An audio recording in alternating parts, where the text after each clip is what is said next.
Bon, ce soir, Jean-Pierre Basclé, vous êtes nombreux à le connaître, puisque d'une part, c'est quelqu'un qui a démarré à l'APM il y a très longtemps, avant même que l'APM se constitue en association. Il n'y avait à l'époque que les présentations de malades, et c'est là que nous nous sommes connus d'ailleurs. Donc des vieux compagnons de route, une époque héroïque.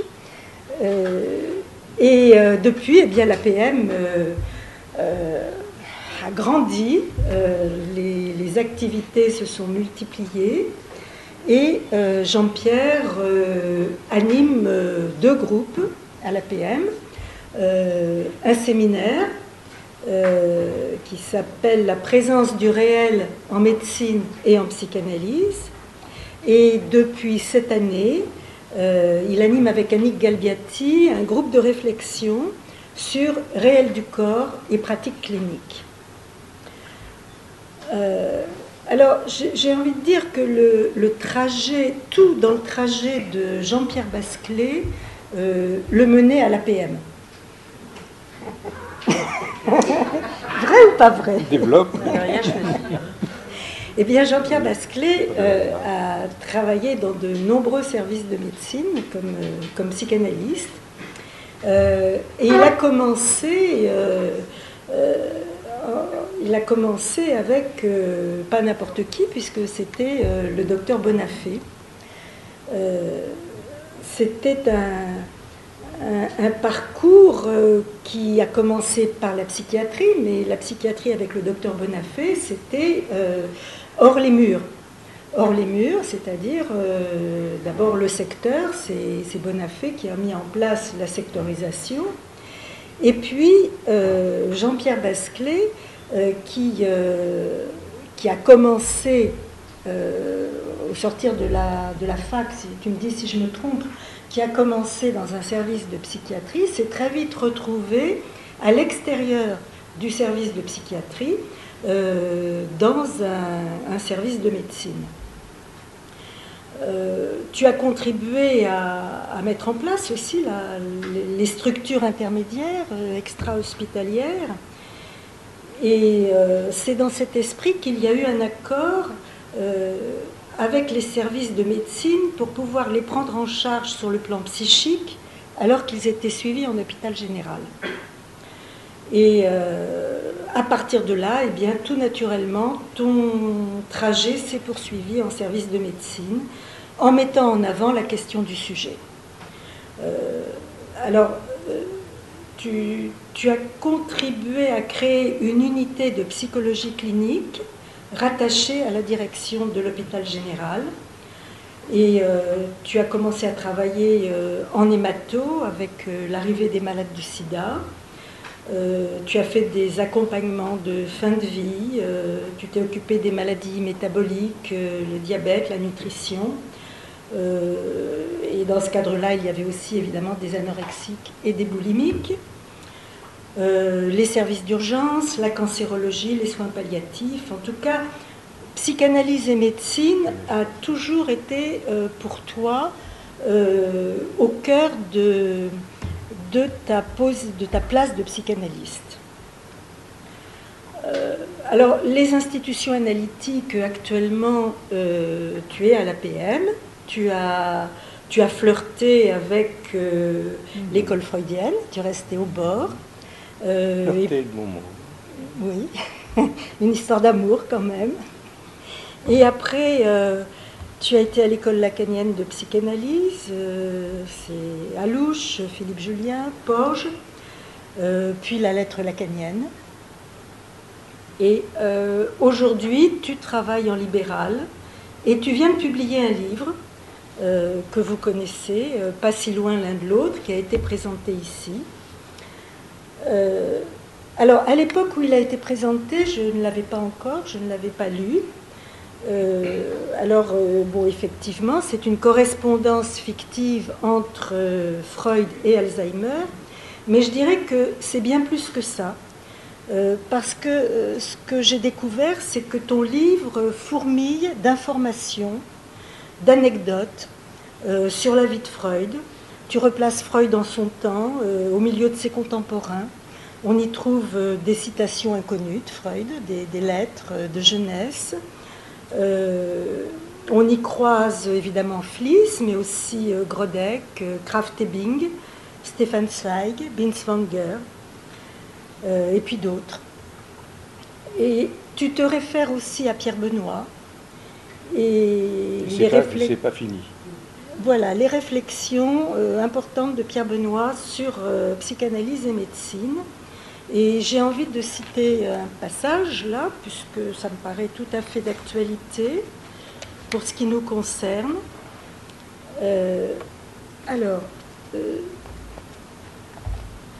Tu dis que Pierre Benoît est un de ceux qui obstinément se raccroche à l'idée d'une collaboration possible entre les deux disciplines, psychanalyse et médecine.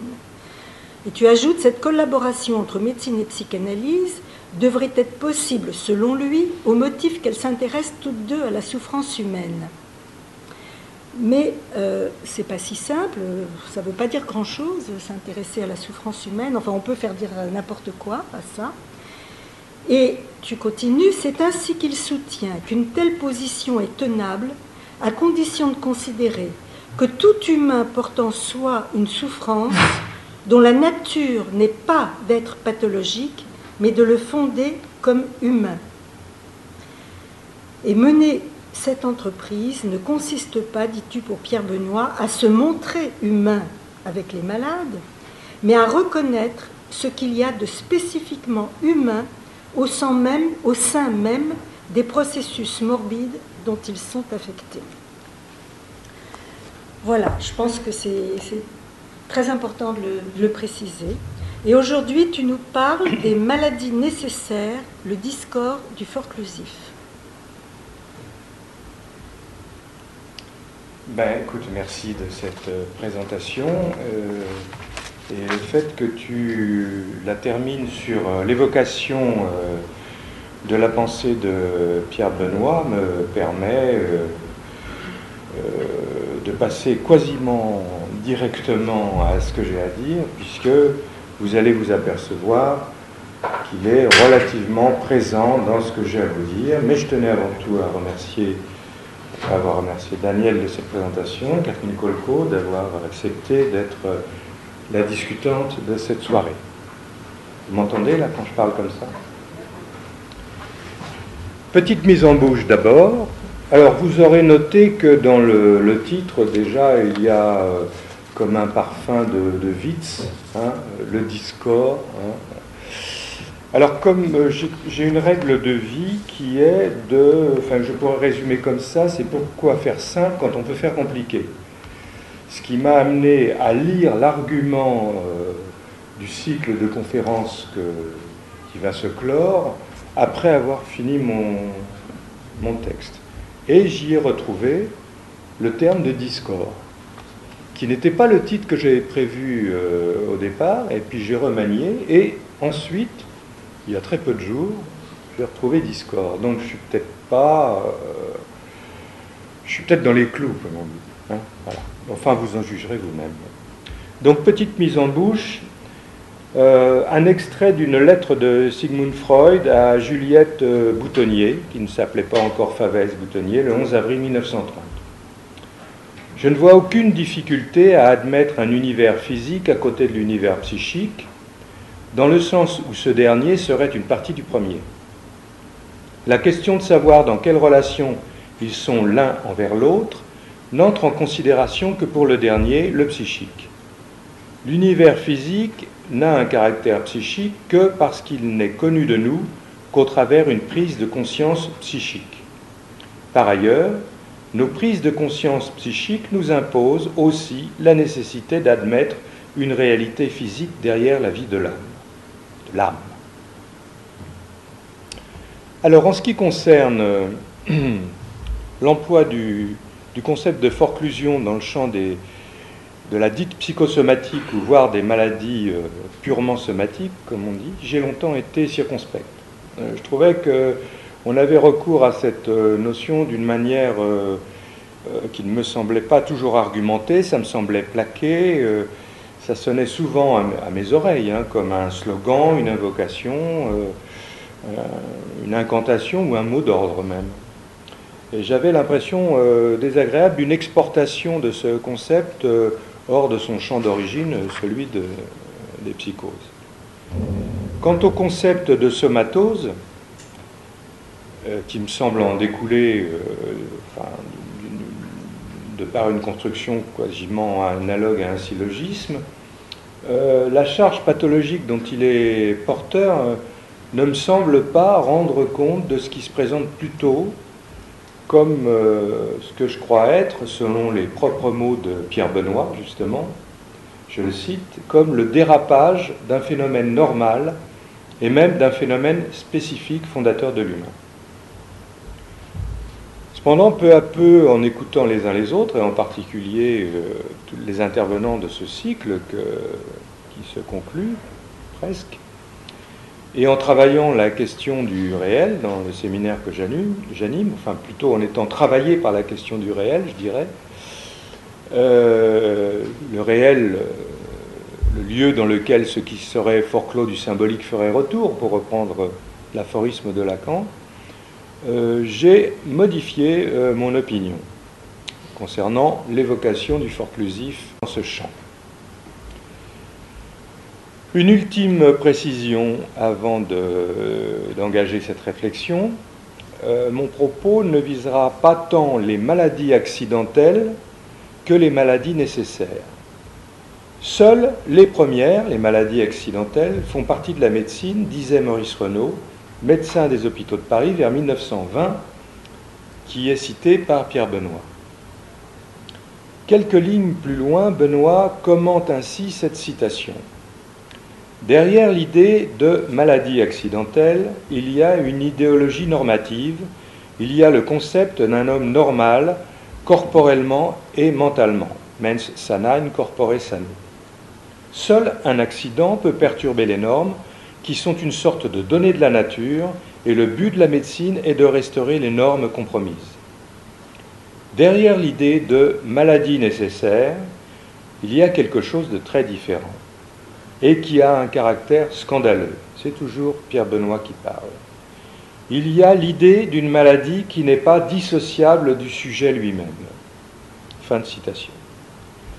Cette idée scandaleuse, selon Benoît, elle est à entendre peut-être comme Jean Perrois, qui a présidé à l'édition des travaux de Pierre Benoît, c'était son ami, Jean Perrois, qui m'a fait, entre parenthèses, passer l'amical message d'être avec nous ce soir par la pensée, mais déjà qu'il est très âgé, il habite Nantes, et en plus il est parti en voyage. Donc c'est quand même 3 bonnes raisons pour qu'il ne soit pas là. Jean Perrois, à propos de cette idée scandaleuse, dit ceci. Il est des maladies somatiques qui apparaissent comme l'expression nécessaire d'événements inaccessibles. Je trouve cette phrase formidable dans sa clarté, sa concision, pour éclairer peut-être mon propos. Je placerai donc mon propos, justement, dans la perspective du forclusif comme élément non spécifiquement pathologique, pouvant présider à l'éclosion de maladies nécessaires et méritant à ce titre d'être considéré comme un phénomène spécifique fondateur de l'humain, pour reprendre les mots de Pierre Benoît. En choisissant donc de mettre l'accent sur un des rouages du mécanisme, le forclusif, plutôt que sur l'opération globale, la forclusion, l'APM m'a semblé opter pour une démarche que je qualifierais de grammaticalement critique. Et donc prendre ainsi le contre-pied de ce qui se présentait à mes yeux comme un dogme. Donc c'est bien volontiers que je m'essaye, dans ce lieu dont on a rappelé la dernière fois que c'était une espèce de laboratoire, un lieu de recherche, de vous livrer mes élucubrations. Pour ça, quand même, je vais d'abord vous entretenir, pas trop longtemps, rassurez-vous, du forclusif dans la langue française.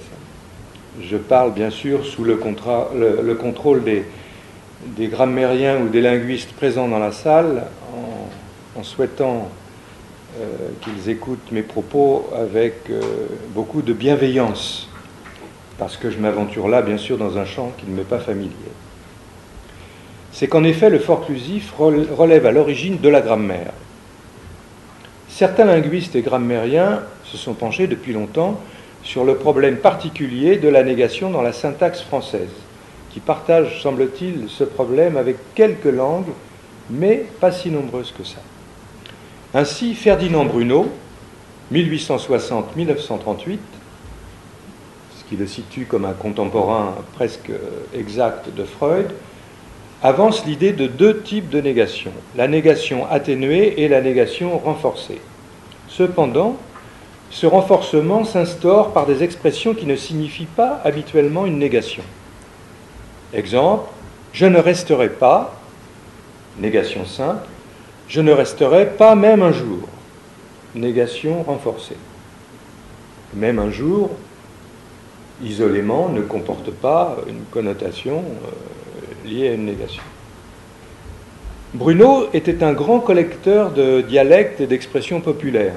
Ça lui a valu d'ailleurs, dans les années 20, je crois, la visite de deux compères célèbres, puisqu'il s'agissait de Béla Bartók et de Zoltán Kodály, qui sillonnaient les plaines ou les vallons de leur Hongrie natale pour enregistrer à l'aide d'un appareil qui nous semble antédéluvien maintenant, et qui devait peser des tonnes, les chants populaires et les danses populaires qu'on retrouve surtout dans les petites pièces de Bartók. Et donc ils se sont rencontrés avec Bruno, qui donc, lui, considérait plutôt le langage comme façonné par les choses de la vie. En revanche, Damourette et Pichon, dont les travaux ont été remis à l'ordre du jour par Lacan, vous savez, prennent plutôt le problème à l'inverse, et derrière les expressions qui expriment, par exemple, la négation, cherchent à cerner les idées que ces mots essaient de traduire. Ainsi que l'illustre Michel Arrivé dans un article déjà ancien, puisqu'il date de 1994, il s'agit de l'article intitulé « Le destin lacanien de la discordance et de la forclusion », on peut percevoir dans leurs travaux, à Damourette et Pichon, l'idée que l'inconscient est structuré comme un langage, sous l'aspect, à vrai dire, inversé du langage, sous les espèces de la langue française, structuré comme l'inconscient. Dans les formes spécifiques de la langue française, telles que ne pas, ne jamais, ne rien, Damourette et Pichon proposent ainsi deux modes représentés par chacun des deux adverbes ou particules exprimant la négation, chacun isolément. En général, ne se rencontre soit avec que, soit seul dans une proposition subordonnée. Il jette alors un trouble vis-à-vis d'un élément contenu dans le corps de la phrase dont on ne voit pas l'intérêt qu'il aurait à ce qu'il soit nié ou qui n'a pas coutume d'être associé avec une négation. Ce ne crée ainsi une discordance au sein de la phrase entre l'intention prêtée au locuteur et les mots qu'il choisit pour exprimer sa pensée. Ne est alors dit discordantiel. Ainsi, la phrase célèbre « Je crains qu'il ne vienne » peut traduire le désir du locuteur « Je ne veux pas qu'il vienne », mais aussi la quasi-certitude que peut-être celui dont il ne souhaite pas la venue va venir, voire l'envie secrète qu'il vienne. C'est ainsi que Lacan, dans l'éthique de la psychanalyse, reprenant cet exemple pour traiter du discordantiel, curieusement écrit d'ailleurs CIEL, on ne voit pas ce que le ciel vient faire là-dedans, mais bon, et se référant plutôt au graphe du désir qu'à la linguistique, fera ce que de ce ne, selon Michel Arrivé, la marque du surgissement du sujet de l'énonciation au niveau de l'énoncé. Le deuxième terme, pas, jamais, rien, énoncé dans la suite d'un ne, vient par contre réaffirmer une négation franche, massive et définitive. On pourrait dire de ce deuxième élément qu'il clôt le débat, voire le conflit, inauguré par le discordantiel. Ce deuxième terme est dit forclusif. On peut dire ainsi, à la suite de certains auteurs, que si le discordantiel exprime toujours un décalage, une inadéquation, le forclusif exprime toujours un rejet, un refus. Ou bien encore, autre citation, le discordantiel ne peut jamais prononcer qu'une exclusion partielle, le forclusif, au contraire, est capable d'éliminer définitivement. Enfin, ces mêmes auteurs ont pu poser que les deux temps du discordantiel et du forclusif s'unissaient pour former la négation pleine. Ultime citation, pour formaliser davantage les liens qui unissent ces deux termes, Lucien Ténière, autre linguiste français, le discordantiel prépare la négation que le forclusif réalise. Ce dernier verbe réalise est dans le contexte où je m'exprime, celui de l'APN, tout sauf anodin, me semble-t-il. De voir ainsi accoler dans le champ grammatical ce substantif et ce verbe est troublant quand on pense au sens qu'il revêt en psychanalyse. S'agirait-il d'une opération qui vise à, je cite, ramener à un certain réel, ainsi que Lacan le définit en 1953 dans le symbolique imaginaire et le réel, ce qui s'est présenté comme discordant au sujet? Voilà une première élucubration interrogative que je vous livre. On y reviendra. À l'issue de ce petit détour schématique par la grammaire, on peut donc apercevoir la force de l'élément forclusif qui véhicule dans la langue le souhait qu'un événement à venir n'ait pas lieu ou qu'un événement advenu ne l'ait pas été. Le droit retiendra cette dernière acceptation en introduisant la déchéance d'un droit qui n'a pas été exercé dans les délais prescrits, ce qui inclut le fait qu'il ait pu cependant s'exercer réellement, mais hors des délais. C'est ce que nous avait rappelé ici même, si vous vous souvenez, Paul-Laurent Assoun. Qu'en est-il du forclusif en psychanalyse? En psychanalyse, je ne vais rien vous apprendre, le concept de forclusion a été proposé par Lacan pour témoigner de la force et de la radicalité du rejet, hors de l'inconscient même, de signifiants spécifiques, mouvement remarquablement résumé par la formule « ça ne cesse pas de ne pas s'écrire », dont il faudrait peut-être interroger la dimension de processus continu et répétitif. On y reviendra peut-être.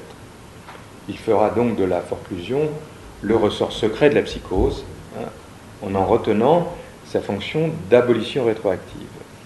Mais c'est dans Freud qu'il fait cette trouvaille, puisque bien, vous le savez, Lacan, à l'opposé de Freud, n'est pas un chercheur.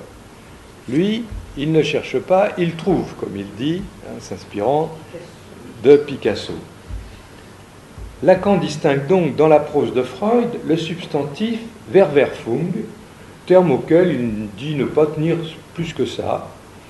Il s'agit, selon lui, de l'abord par le sujet d'un signifiant comme tel et de l'impossibilité de cet abord. Je serais peut-être amené à revenir sur cette formule. Pour l'heure, revenons à Freud, dans lequel Lacan pêche ce qu'il nommera forclusion. Dès 1894, Freud décrit dans les psychonévroses de défense le mécanisme par lequel, je cite, le moi qui se défend se propose de traiter comme non arrivé, en français, dans le texte, la représentation inconciliable, unverträglich.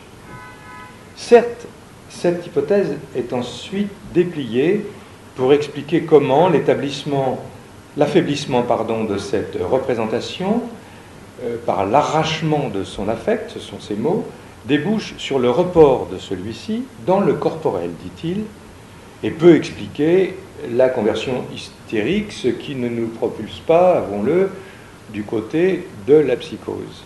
Mais je retiens quand même qu'il y a du corporel dans l'air. Quelques pages plus loin, Freud complète la description de ce qu'il assimile encore à un mécanisme de défense. Je cite, « Il existe une sorte de défense bien plus énergique, bien plus efficace, sous-entendu que le refoulement, qui consiste en ceci que le moi rejette, verwirft, la représentation insupportable, unerträglich, en même temps que son affect et se conduit comme si la représentation n'était jamais parvenue au moi. Opération, dit-il, qui conduit le moi à être détaché de la réalité. Lacan, en 1954, traduisant Freud à sa manière, décrira cette opération en 2 temps, et dans laquelle, curieusement, il assimile le moi au sujet, alors que plus tard, vous savez, il va s'attacher à les distinguer. Premier temps, l'introduction d'une représentation d'un signifiant dans le sujet n'a pas eu lieu. Eine Beziehung ins Ich. Deuxième temps, cette représentation est rejetée, expulsée hors du sujet. Austausung aus dem Ich. Et il insiste sur le fait, je cite, que c'est cette dernière, l'expulsion hors du sujet, qui constitue, je souligne, qui constitue le réel. Nous retrouverions donc ici cette opération de réalisation précédemment décrite dans le champ lexical, mais lestée, pour ainsi dire, d'un poids nouveau. Elle serait à l'origine du réel, ou, pas supplémentaire, elle serait le réel même. Cette proposition de 1954 laisse entendre confusément, si l'on s'en tient à la version originale en allemand, que la représentation n'a même pas approché le moi, ich. La description de cette opération est même troublante dans la proximité qu'elle entretient avec ce que nous avons vu plus haut de l'articulation du discordantiel et du forclusif, lesquels en 2 temps également construisent cette négation particulière nommée forclusion. C'est toujours chez Freud qu'on trouve l'évocation de ce mouvement à double détente. D'avatar du refoulement dans un premier temps, ce refus, ce rejet, devient sous la plume de Freud en 1905 la conséquence, je cite, de l'insuccès de l'effort de pensée de l'enfant et facilite quelque chose de plus radical, à l'image de ce qu'il notait déjà en 1894, je le cite, « On admettra volontiers que l'insuccès de son effort de pensée, à l'enfant, facilite le rejet et l'oubli de celui-ci. » Le rejet et l'oubli de celui-ci. Quelques pistes donc s'ouvrent à nous que je vais explorer avec vous ce soir. Après ce survol un peu schématique, j'en conviens, je retiendrai ceci dans la zone des préoccupations qui sont les nôtres. Premièrement, l'idée d'un matériel dont il reste à définir la nature, possiblement intégrable par l'appareil psychique d'un sujet. Deuxièmement, celle que ce matériel psychique que Freud pointe comme étant constitué par des représentations est qualifié tantôt d'inconciliable, unverträglich, tantôt d'insupportable, unerträglich pour le sujet, et que de ce fait, il devient pour ce dernier difficile, voire impossible, à l'inscrire au champ du symbolique, un champ où il serait possible d'en dire quelque chose plus ou moins facilement à l'aide du langage parlé.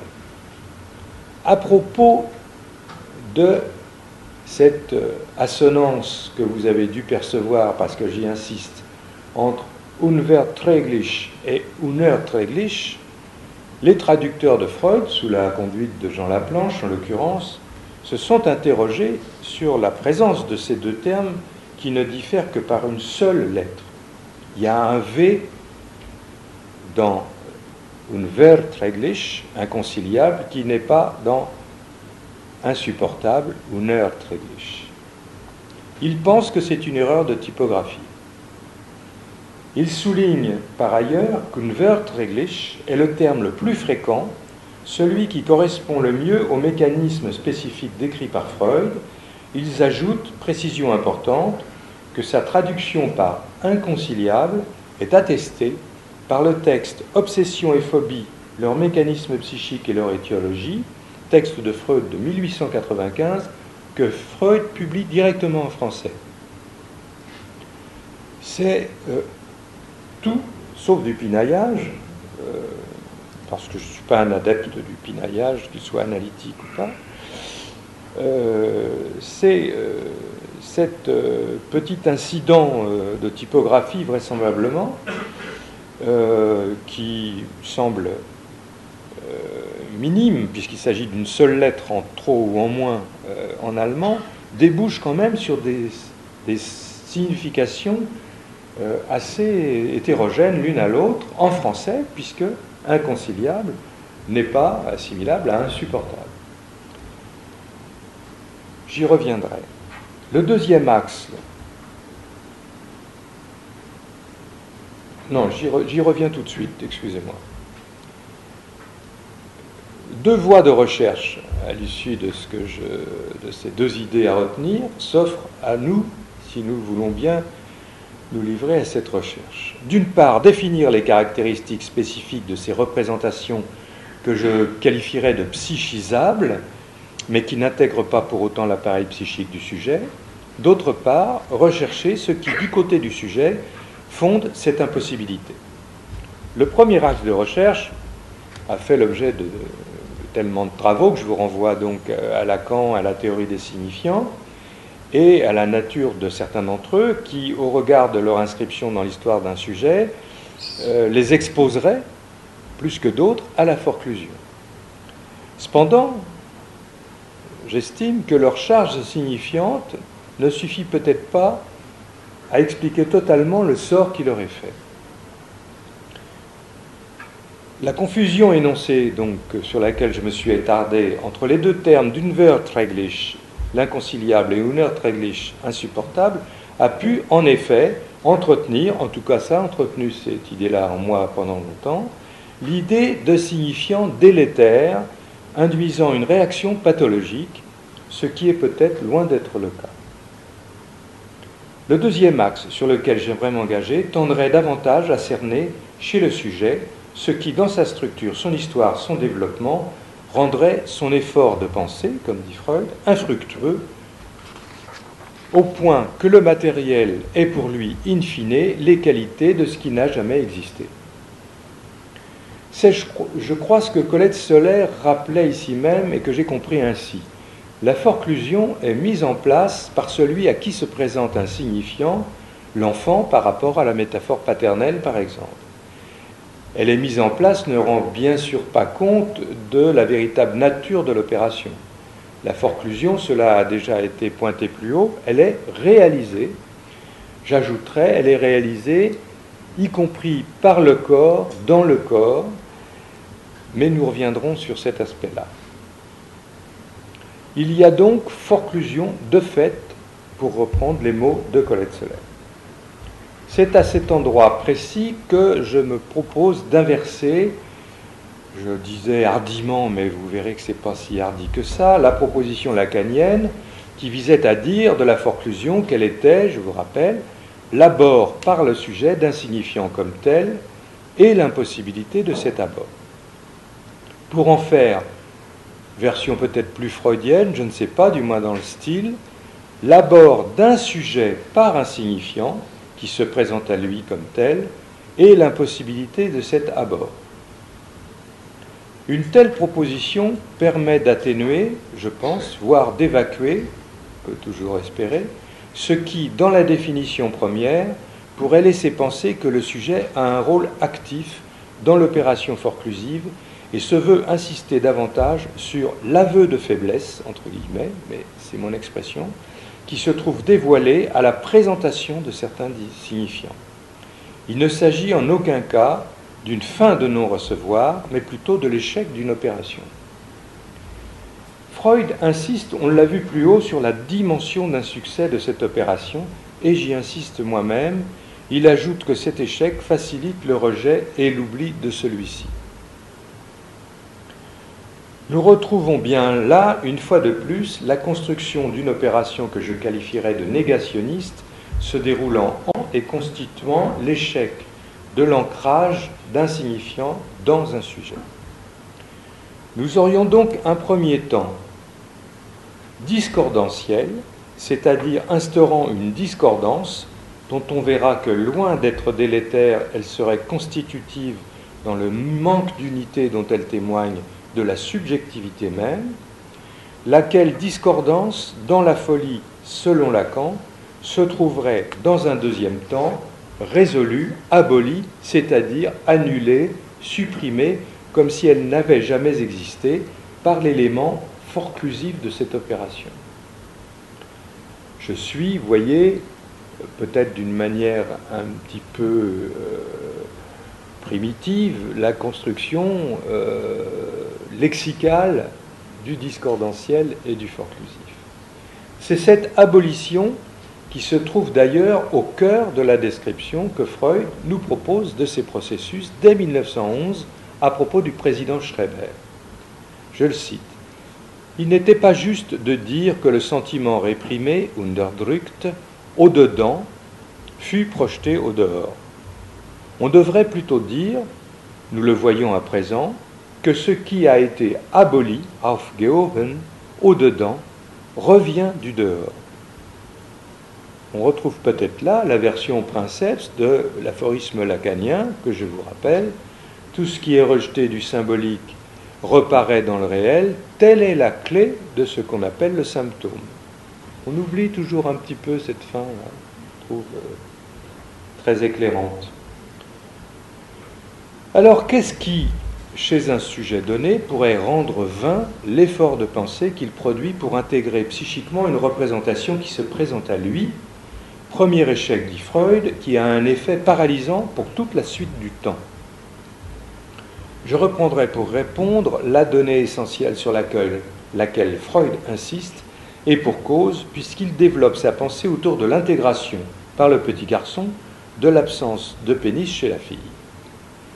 Ce qui fait le lit de la forclusion, je dirais, c'est entre autres, bien sûr, mais avant tout peut-être, l'incomplétude et la faiblesse des moyens psychiques dont dispose un sujet qui ne se sait peut-être même pas encore en être un à ce moment de la vie.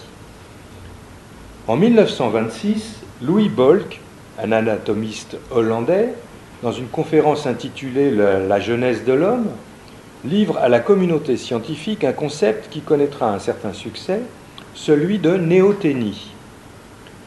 L'espèce humaine, selon lui, se caractériserait par une fétalisation toujours plus accentuée de son évolution. Le petit homme, par la prématuration de sa naissance, serait plus dépendant des adultes que dans d'autres espèces animales.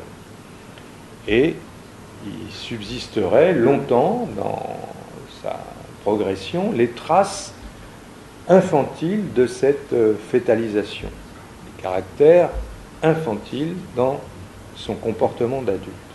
La même année, Freud, 1926, peut-être conforté par la thèse de Bolk, je ne sais pas s'il en a eu connaissance, écrit ceci dans Inhibition, symptômes et angoisse.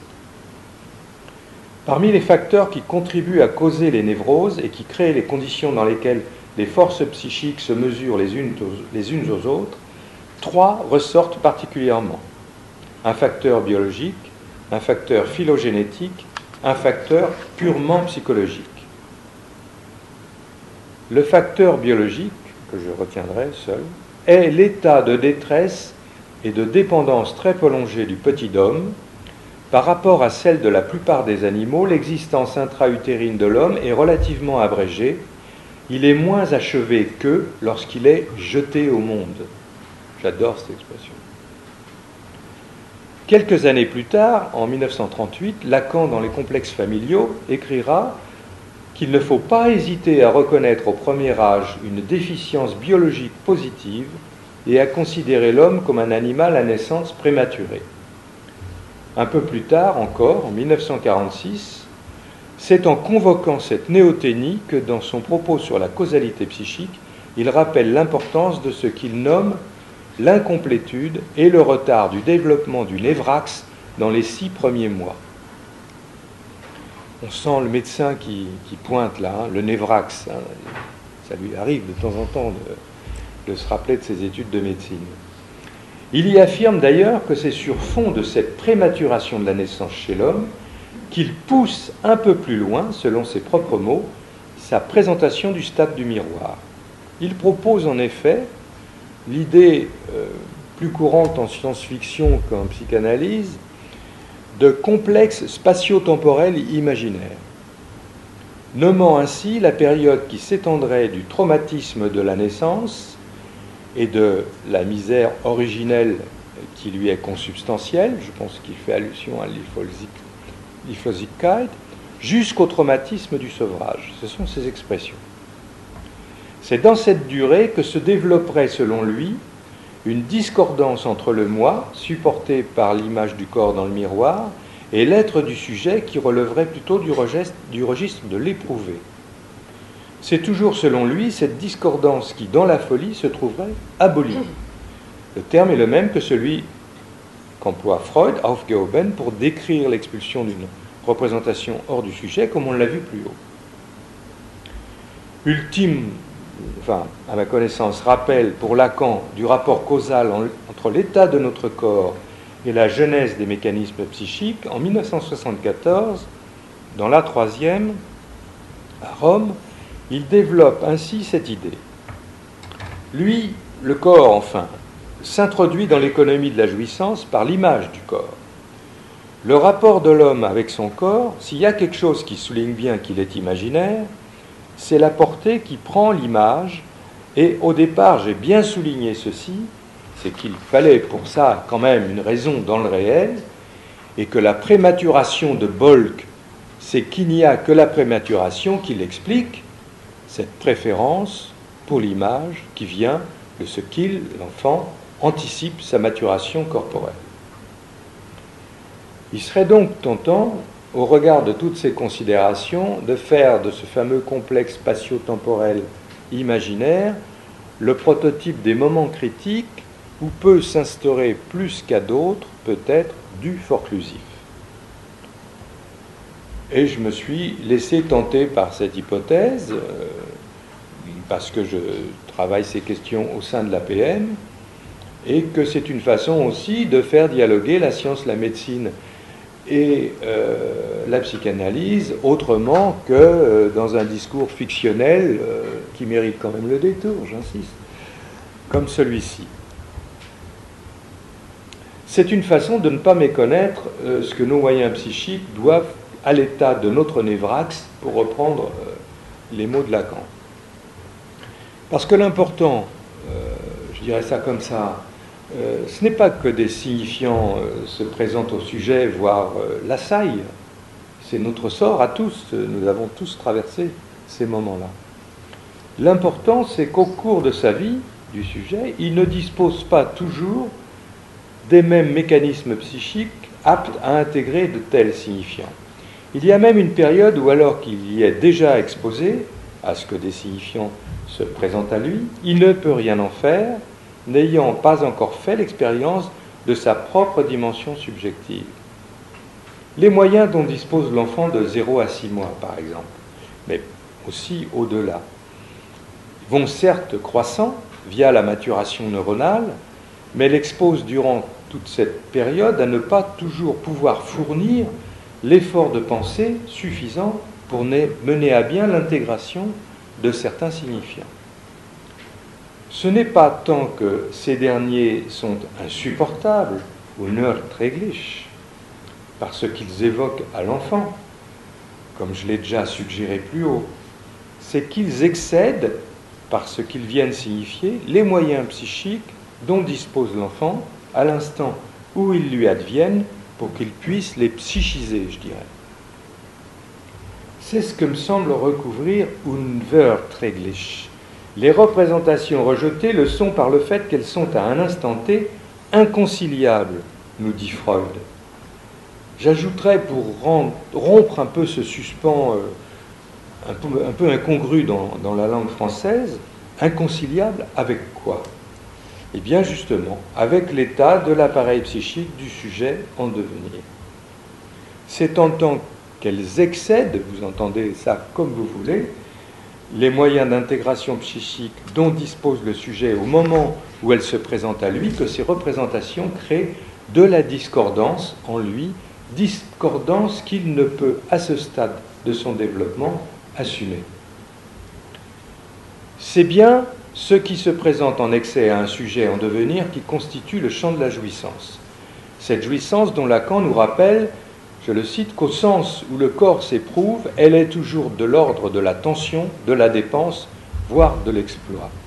Ce sont des questions qu'en leur temps j'avais développé à propos de l'anorexie. Seule solution, renvoyer les événements ou les représentations inconciliables là d'où ils tirent leur consistance pour le sujet, au réel. Il est un temps, nous dit Lacan, où le nourrisson se trouve dans son développement soumis à la prévalence de la structure visuelle dans la reconnaissance de la forme humaine. L'imago trouve alors dans cette séquence sa fonction, je cite, d'instaurer dans l'être un rapport fondamental de sa réalité à son organisme. Que recouvre la prévalence de la structure visuelle? Est-ce à dire que seule la vision est à l'œuvre dans la collecte d'informations qui se cristallisent autour de l'image du corps dans le miroir? Or, il semble bien que dans le cadre de la maturation des fonctions sensorielles, l'audition, par exemple, est pour cause bien en amont de la vision. On sait maintenant en effet comment très vite, même in utero, le bébé distingue les voix des différents protagonistes de son entourage. Est-ce à dire pour autant que c'est dans le seul registre auditif que les signifiants se constituent, quitte à commettre une espèce de contresens, je répondrais qu'il y a certes prévalence, pour reprendre le terme lacanien, de la fonction auditive dans la constitution du champ des représentations, mais pas à l'exclusion des autres fonctions sensorielles, cognitives ou psychiques, celles-ci se construisant en interaction les unes avec les autres, mais arrivant chacune à maturité à des moments qui ne sont pas forcément synchrones. C'est cette asynchronie qui, dans la période couverte par le complexe spatio-temporel imaginaire, et au cours de laquelle se construit la langue, comme nous saisit Lacan, c'est cette asynchronie qui crée ce qu'on pourrait nommer de la discordance dans le petit homme, qui ne peut se saisir des signifiants qui se présentent à lui. À cette discordance, le forclusif vient mettre fin jusqu'à ce que l'enfant, ayant avancé en âge et en sagesse, comme on disait longtemps, s'accommode davantage de cette discordance née en lui et finisse par la reconnaître comme signe de son humaine condition. J'en arrive à la conclusion. Mais cependant, se dresse devant nous une dernière énigme. Qu'en est-il alors de ce réel auquel sont renvoyés les signifiants forclos avant qu'il ne fasse retour chez le sujet sous la forme d'un symptôme? Ce réel, dit Lacan, je le cite, dans la mesure où il fonctionne pour l'homme, n'atteint l'homme que de sa discordance. C'est dans la conclusion du congrès de Strasbourg, le 24 mars 1976, qu'il prononce cette phrase assez insolite, je trouve. Comment l'entendre? Il y est question du fonctionnement du réel pour l'homme et de la façon dont celui-ci en est atteint. Doit-on comprendre que la discordance ici évoquée est le signe qu'un sujet vient d'être atteint, voire frappé par du réel ou par le réel? Je serais tenté de m'approprier cette interprétation du dire de Lacan pour résumer ainsi mes propos. L'irruption du réel dans la vie du sujet provoque chez ce dernier une forme de discordance qui signe la dimension inconciliable de ce dont ce réel témoigne avec l'état psychique dans lequel ce sujet se trouve, avec les moyens dont il dispose pour intégrer psychiquement un tel événement. Il y a alors retour à l'envoyeur, à ce dehors dont nous entretient Freud à propos de Schreber, au réel. Dans ce cadre du complexe spatio-temporel imaginaire, où se construit le sujet, il est cependant bien délicat de définir les contours de ce dehors. Outre qu'il est difficile, et on a vu que Lacan lui-même cédait à cette confusion de savoir si cette extériorité l'est par rapport au sujet ou par rapport au moi, la question se pose de l'existence même d'une véritable dimension subjective aux prises avec des signifiants. Par où ceci, je dirais, aborderait-il un petit humain dont la construction subjective n'est pas aboutie, si ce n'est d'être ébauche, voire ce qu'il ne découvrira que progressivement, déjà sujet, mais pour d'autres? Et où ces signifiants seraient-ils renvoyés avant de faire retour. On sait que Freud se posait la question de l'articulation des représentations de mots aux représentations de choses. Laplanche et Pontalis qualifient ces dernières de signifiants préverbaux. Et on sait aussi que Freud s'interrogeait sur le caractère hallucinatoire de la présence de certaines de ces représentations, ce qui, dans le vocabulaire lacanien, relèverait du réel. Alors, ce que Pierre Benoît, qu'on évoquait au début de ses réflexions, nomme le flux sémantique primaire, c'est une expression qu'il a piochée dans Milan Kundera. Ce que Pierre Benoît nomme le flux sémantique primaire, c'est un langage en quelque sorte sans sujet de la nature qui, sous de multiples aspects, y joue un rôle qui nous apparaît comme de plus en plus intriqué au jeu de la matière vivante. Eh bien, peut-être que c'est ce flux sémantique primaire qui témoigne peut-être du sort qui est fait à ces signifiants préverbaux, à ces représentations qui se présentent au sujet en devenir. Il s'agit d'un langage du corps, dans le corps, par le corps, qui signe notre appartenance à l'ordre biologique, à l'animalité dont nous sommes issus. C'est bien ce même corps, même si son apparence a changé, qui parfois, longtemps après, se trouve être le siège des maladies nécessaires évoquées au début de ce propos. C'est bien dans le réel de ce corps qu'elles viennent s'inscrire, signifiant ainsi ce qu'il a pu en être de ce corps à l'aube de notre existence, une figure du réel. J'emprunte cette expression à Ginette Michaud en l'extrayant bien sûr du contexte dans lequel elle l'a construite. Le corps comme figure du réel. Bientôt, l'acquisition du langage parlé signifiera la manifestation emblématique du processus d'hominisation et de l'accès au symbolique, seule dimension à pouvoir témoigner de cet impossible qui caractérise le réel, comme le suggère Lacan. Le flux sémantique primaire rencontrera alors bientôt celui du langage parlé des hommes, nous dit Pierre Benoît, langage qui implique au contraire qu'un sujet parle et que s'engage le jeu du je, le jeu fondateur de l'humain, dit Benoît. Mais ce langage parlé, s'il prend à un moment donné le relais du premier, ne l'abolit pas, je crois. Il reste toujours possible pour un sujet humain d'y faire retour, d'y avoir recours, d'y faire discord par un dysfonctionnement du corps, pour dire ce réel où gisaient les signifiants fort clos, ce réel du corps par lequel l'humain en devenir signait sa présence au monde quand il n'y avait pas encore de sujet pour s'y reconnaître. Je vous remercie.